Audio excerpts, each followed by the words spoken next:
The What Just Happened studio had seen years of commentary about Prince Harry, week after week, episode after episode.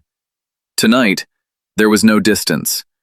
Prince Harry sat directly across from Kevin O'Sullivan, and the atmosphere in the room carried the particular charge of a confrontation that had been building for years without either man being in the same room to have it. Kevin opened with what sounded like genuine astonishment, said he genuinely hadn't expected this, called Harry's decision to show up remarkable, said it took something he hadn't anticipated.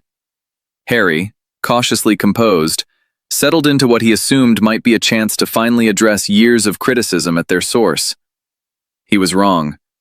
Because Kevin O'Sullivan had spent years developing forensic knowledge of every Sussex contradiction, every failed venture, every public statement that didn't quite align with documented reality.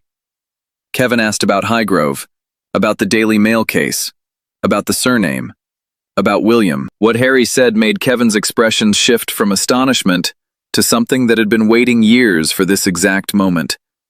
What Kevin said after that, building on years of accumulated material, delivered with the precision of someone who'd rehearsed these arguments in his head every week for years, would be replayed across every royal commentary platform by morning. This is the confrontation years in the making. Subscribe now, hit that notification bell, and let's see what happened. The What Just Happened studio carried an atmosphere different from Harry's other bookings, smaller, more direct, built entirely around the premise that royal commentary should be honest, regardless of whose feelings it hurt. Kevin had spent years building an audience that expected exactly this kind of directness, week after week, episode after episode, with no Sussex representative ever present to push back. Harry arrived with a smaller security presence than usual, settling into the guest chair with visible caution about what he'd actually agreed to. Prince Harry, I genuinely didn't expect this. I want to say that right at the start. In all my years covering you and Meghan, all the episodes, all the commentary, all the panel discussions about every single thing you've done, I never expected you to actually walk through that door. Harry's expression was guarded. I wanted to address things directly. Good, because so do I. Finally, let's go. Let's start with the obvious, Kevin said. You know what this show does. You know we've discussed you and Meghan week after week for years. You know the tone, you know the content, you know our positions. Why here? Why now? What made you walk through a door you've been ignoring for years? I wanted to engage with criticism at its source. Engaging with criticism at its source. That's a good answer, actually. Probably the best answer you've given in years of interviews. But let me test whether it's genuine. Everything I'm about to ask you we've discussed on this show. Extensively. So if you're really engaging with the criticism, you know what's coming. Ask your questions. That's exactly what I'm going to do. The GOAT, Kevin said, leaning forward with barely concealed amusement. Scotty's Summer Festival, July 11th, the final day of your visit. A goat hit you in an intimate location during a yoga session. This happened. This is real. I covered it. How does a week that started with a historic reunion with your father end with a goat attacking your personal dignity? Harry stared at him. That's your opening question?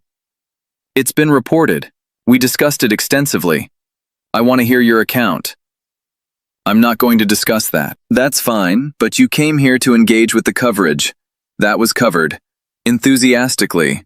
By everyone, including us. The dignity of the moment was noted. The actual week itself, Kevin continued, shifting to more serious ground. Highgrove House, the children meeting your father. Historic. Meaningful. All the right words. But let me ask what we've been discussing on the show for weeks. What was actually resolved? Not photographed. Actually resolved. Did you and your father have a genuine conversation about the accusations you've made publicly? We're taking things step by step. Step by step is the phrase you always use when the answer is no, we didn't. I've heard it enough times on this show to recognize it. We've discussed it at length. What actually happened at Highgrove beyond what the photographs showed? That's private. You've written a book that wasn't. You've done documentaries that weren't. Why is the actual outcome of the visit, The thing everyone actually cares about, suddenly private. Because it involves my family. Everything you've ever published involves your family. The privacy line appears specifically when the content would be unflattering. We've noticed that pattern on this show. For years. The Daily Mail case, Kevin said, his tone sharpening. You lost. Completely. £50 million, potentially. We covered this. Extensively. Multiple episodes. The judge found no evidence. After years of claiming this case was about accountability, what exactly did the accountability produce? We disagree with the ruling. You can disagree. That doesn't change it. I've covered enough legal proceedings to know that we disagree is what you say when you've lost and have nothing else to say. What do you actually think went wrong? The legal process was flawed. The legal process found no evidence for your claims. That's not a procedural flaw, that's a substantive finding. There's a difference. We discussed it at considerable length on this show. I'm aware of what your show discussed. I know you're aware. That's why you're here, supposedly. So engage with it. The court found no evidence. What's your actual explanation for that finding? The surname question, Kevin continued, unrelenting. Reports that you're considering changing the children's name to Spencer. We've discussed this multiple times. Given you were just at Highgrove as a Sussex, given your father welcomed you as Sussex, is abandoning the Sussex name something you're genuinely considering? I won't comment on administrative speculation. It's not speculation. It's documented reporting we've verified. Multiple sources. The passport delay is documented. The name consideration is documented. We don't discuss things on this show without verification. That's why we've been right consistently. Your show presents opinion as fact. Our show presents documented reporting as documented reporting and opinion as opinion, and we're quite clear about which is which. We've been covering you for years. What we've said has consistently been accurate. That's not opinion, that's track record. Harry's expression hardened. I need to say something about this show specifically. Kevin leaned back, openly curious. Go on. You've made a career, a significant one by all accounts, out of discussing me and Megan, week after week, episode after episode. Panel discussions about every decision we make. That needs to stop. Kevin's expression carried something between amusement and genuine interest. Needs to stop. That's fascinating. Why does it need to stop specifically? Because it's harmful. It's relentless. It contributes to an environment of hostility around our family. What I contribute to is journalism. Documented. Sourced. Accurate. Every episode we've done about you has been based on verified reporting. Have we said anything about you that wasn't true? Harry paused. The framing is hostile. The framing reflects documented reality, which is sometimes uncomfortable. Has anything we've said been factually inaccurate? Another pause. Longer this time. You discuss us as though our lives are entertainment. Your lives have been presented to the public as entertainment by your own choices. Books, documentaries, interview after interview. We respond to what you've put into the public domain. If you didn't want commentary, the response was always to stop generating content about yourselves. We tell our story on our own terms. You tell your story on terms that invite response. That's how public discourse works. You speak publicly, people respond publicly. We're the response. You don't get to control that part. William, Kevin continued, pivoting. No meeting during the entire trip. We've discussed the estrangement at length, the physical altercation you described, the accusations in the book, the ongoing silence. You were in the country. He was in the country. What's actually keeping that door shut? Our relationship is complicated. Everything's complicated according to you. Has he responded to any direct communication since you arrived? Silence. We've been discussing that silence on this show for years. It's not new information. But sitting across from you, it's somehow more specific. You don't have access to my private communications. I have access to his public statements and the absence of any indication of contact. That's enough. The silence is the story. We've covered it thoroughly. The book, Kevin said, leaning forward. We've discussed it episode by episode. The physical altercation, the accusations about Megan's treatment, the characterizations of your father and brother. You're now back in England, welcomed at Highgrove, and none of it has been publicly addressed or retracted. How does that work practically? You write those things, then you go to his house for tea? Reconciliation doesn't require public retraction. Doesn't it? You made public accusations. The natural counterpart to public accusation is public acknowledgement. Quiet reconciliation while leaving the accusations intact doesn't actually resolve anything. It just creates an uneasy truce while the accusations remain on bookshelves. That's an overly simplistic view of family healing. That's an accurate description of what you've done. We've said it on this show repeatedly, and nobody has disputed the accuracy. The divorce rumors, Kevin continued. We've covered them extensively. Toxic Mess was one of our recent episode titles, if I recall correctly. Specific reports about financial strain, different priorities, fundamental disagreements about where to live. What's your actual response? Tabloid fabrication. Fabrication that generated formal denials from your team. We've discussed that distinction on this show. The difference between rumors that get ignored because they have no traction and rumors that require formal response because they do. Which category is this? False information spreads regardless of substance. False information that's specific, that's sustained, over that period of time, usually has something feeding it. We've speculated on this show about what that something might be. What is it? I won't dignify speculation about my marriage. You dignified it by issuing a formal denial. That was the dignification. Our discussion was just the response to your response. Your father's health, Kevin said, his tone shifting slightly. He's had cancer. He's 77. You've now had a meaningful visit, which is genuinely positive. But we've also discussed on this show the contrast between your treatment of your father-in-law, who you've accused of various failures, and your treatment of your own father, Thomas Markle, elderly, unwell, publicly begging for reconciliation. That contrast has been central to years of our commentary. Why is one reconciliation happening and the other isn't?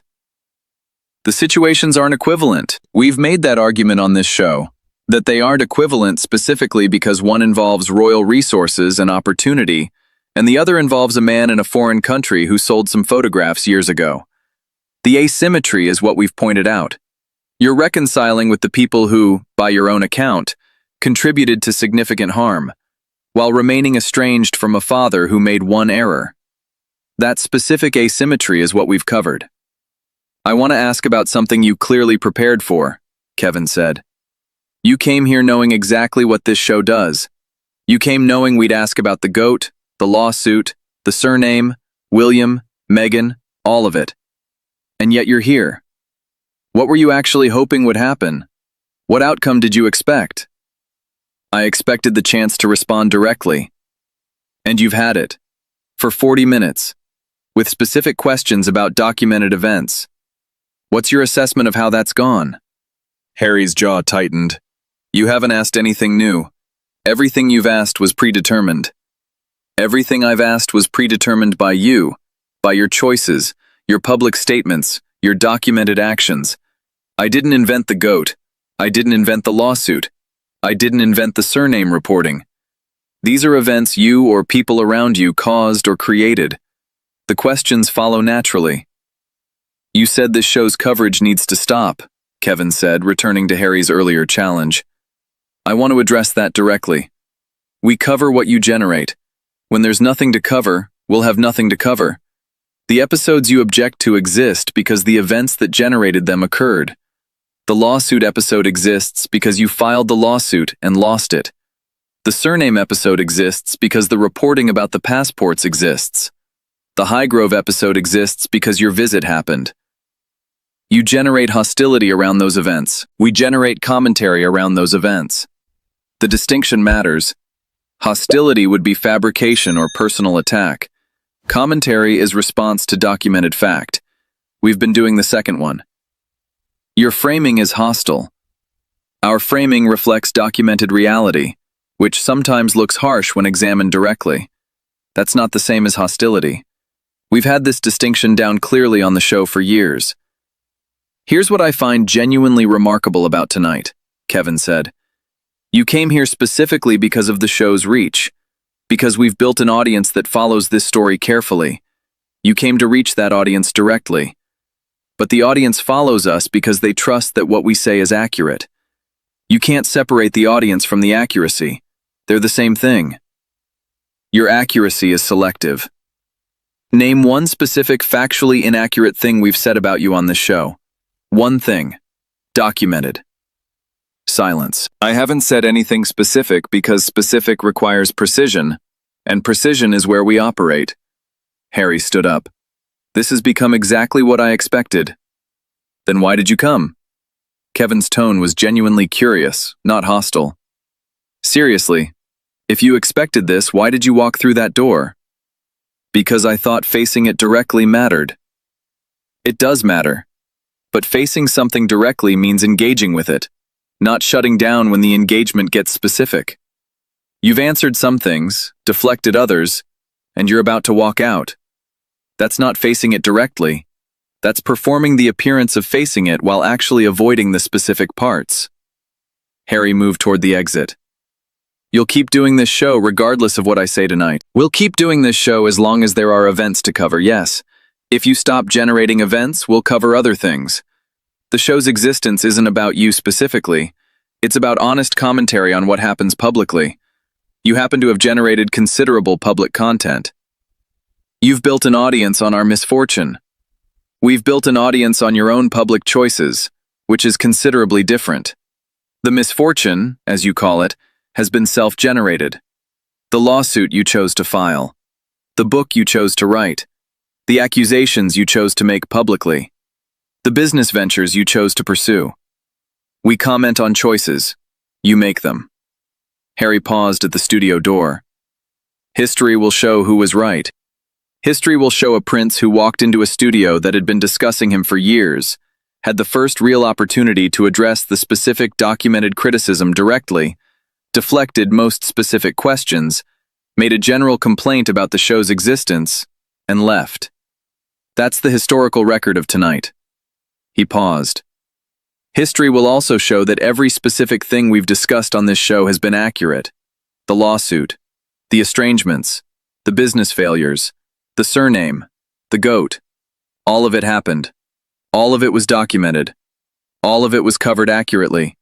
That's also history. Harry left. The studio door closed behind him. Kevin turned to his usual recording setup, Samara and Ash visible via video link for the episode debrief.